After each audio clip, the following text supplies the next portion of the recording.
शाम के लगभग 4 साढ़े 4 बज रहे होंगे। मानव और परचून कल्याण ग्रह में पूर्णिया तलने में लगे हुए थे। आज उनको बहुत सारा काम दिया गया था। दोनों को सांस लेने तक की फुर्सत नहीं थी। पूरी तो मेरी माँ बनाती थी, ऐसे त्रिकोण करके। मन करता था खाऊं नहीं, बस देखता रहूं। परचून अपने पुराने दिनों को याद करता हुआ बोला। इस पर मानव ने कहा, वो पूर्णिया नहीं, पराठे होते हैं। हमारी माँ भी हमको बनाकर देती थी, ठीक है ना? हाँ, तो अब जो भी हो, मैं तो बस अपनी बात बता रहा था। और पूरी हो या पराठे, खाने से मतलब है ना? परचून ने हंसते हुए कहा। तभी मानव ने बात को बदलते हुए कहा, यार परचून, क्या हर हफ्ते ऐसा ही खाना बनता है यहाँ पर? हाँ, यही तो मालिक का ऑर्डर है। और उनके ऑर्डर को तो कोई टाल नहीं सकता। वो जो कह देते हैं, मतलब वो हमारे लिए पत्थर की लकीर बन गई। परचून ने बताया। तभी परचून ने देखा कि मानव का मन बेचैन हो रहा है। उसे कुछ पूछना था, मगर वो पूछ नहीं पा रहा। जब बहुत देर तक ऐसे ही चलता रहा तो परचून ने कहा, ए भाई, क्या तब से देख रहा हूं? ऐसे मन में क्या सवाल जवाब कर रहा है? जो भी पूछना डायरेक्ट पूछना। अरे, हमको बस यही पूछना था कि भाई, ये विक्की मल्होत्रा कौन है? मानव ने पूड़ी को कढ़ाई में डालते हुए कहा। उसे अंदाजा नहीं था कि उसने जो ऐसे ही पूछा है उससे क्या होने वाला है। मानव के मुंह से विक्की का नाम सुनते ही परचून भड़क उठा। उसने मानव पर चिल्लाते हुए कहा, ए, जितना काम दिया है उतना ही कर। तुझे यहां सवाल जवाब के लिए नहीं रखा गया है, समझा ना? परचून को ऐसे भड़कता देख मानव ने नॉर्मल होकर कहा, अरे भाई, तुम तो भड़क गए। हम तो ऐसे ही पूछ लिए। परचून मानव को बस उतना ही बताया करता था जितना उसके लिए जरूरी होता था, और जो बात उसको बताने लायक नहीं होती उस पर चिढ़ते हुए कहता, मुझे कुछ नहीं पता। चुपचाप से अच्छा खाना बन रहा है, खा लेना, नहीं तो अपनी प्लेट मुझे दे देना। परचून ने यह बात नॉर्मल होकर कही थी। इसी कारण मानव को थोड़ी हिम्मत मिल गई थी। उसने परचून को मक्खन लगाते हुए कहा, परचून भाई, बताओ ना, ये विक्की मल्होत्रा कौन है? अब तुम तो जानते हो, हम तुमसे ये सब सवाल नहीं करेंगे तो और किससे करेंगे? भाई बताओ ना। मानव आगे कुछ कह पाता कि परचून ने मानव का कॉलर पकड़कर उसे नीचे पटकते हुए कहा, औकात से अगर बाहर आएगा तो ठीक नहीं होगा। आखिरी बार समझा रहा हूं, आइंदा से ये नाम मत लेना यहां। ए, क्या हो रहा है यहां? तभी बाहर से एक गार्ड ने आकर कहा, भाई, ये अपना काम ठीक से नहीं कर रहा था, इसलिए इसे समझा रहा था। परचून ने आगे मानव को कोहनी मारकर हौले से कहा, इसको कुछ मत बताना वरना ठीक नहीं होगा। क्या रे, 4 दिन नहीं हुआ आए और नौटंकी कर रहा है, हाँ? उस गार्ड ने मानव को धमकाते हुए कहा। मानव ने तुरंत हाथ जोड़ लिए। तभी उस गार्ड ने मानव को गौर से देखा। उसने मानव को गौर से देखते हुए कहा, हे, तेरा कोई जुड़वा भाई भाई है क्या? नहीं तो, हम तो पूरा गांव में अकेला मर्द पैदा हुए थे। मानव ने अपना बचाव करते हुए कहा।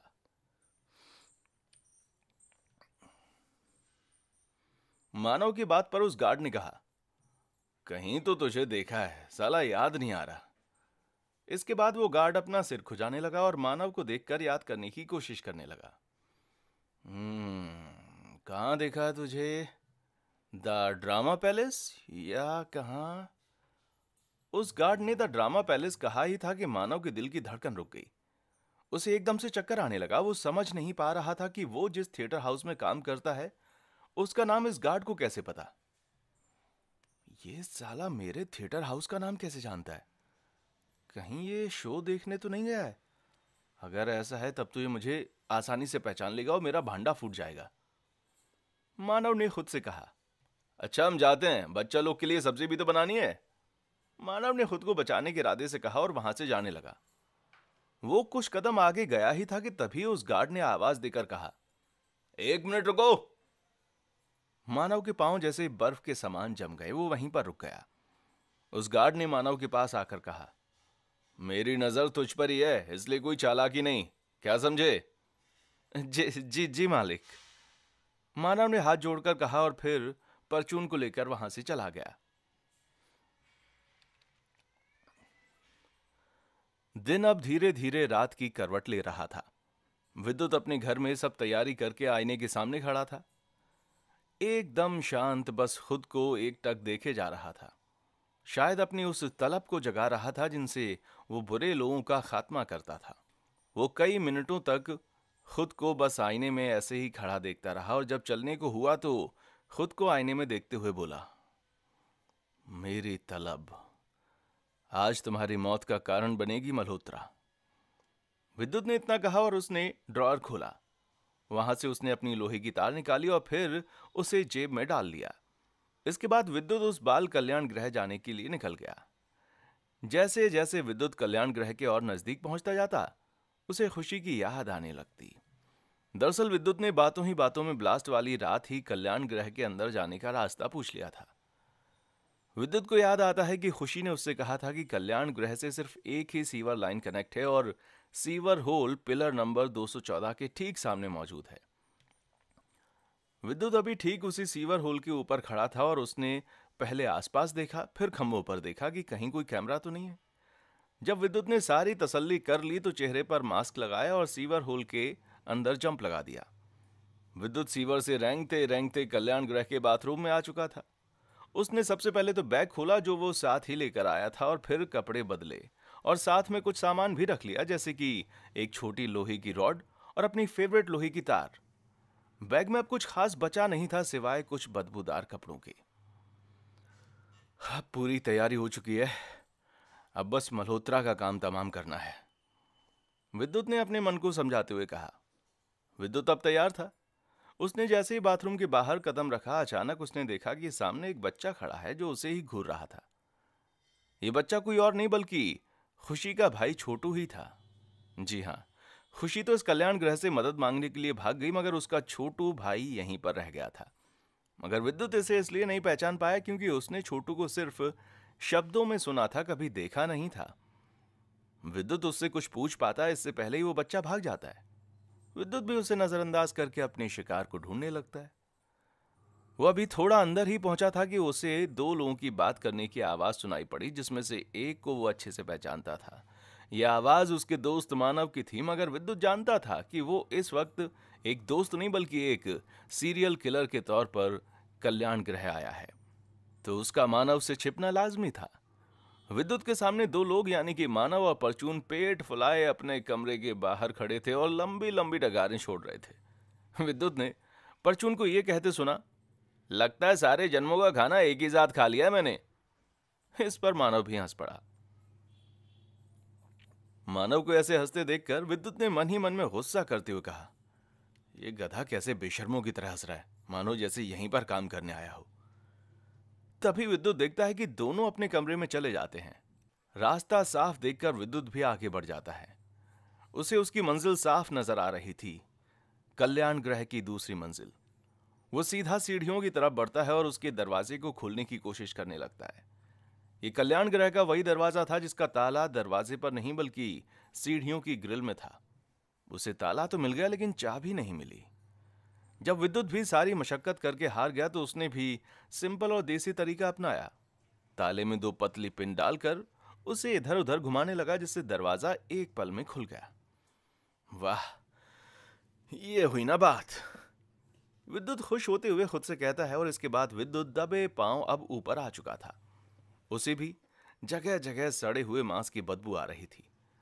वो कुछ कदम चला ही था कि उसे भी कुछ बच्चे छोटी छोटी पैकेट में ड्रग भरते हुए नजर आए।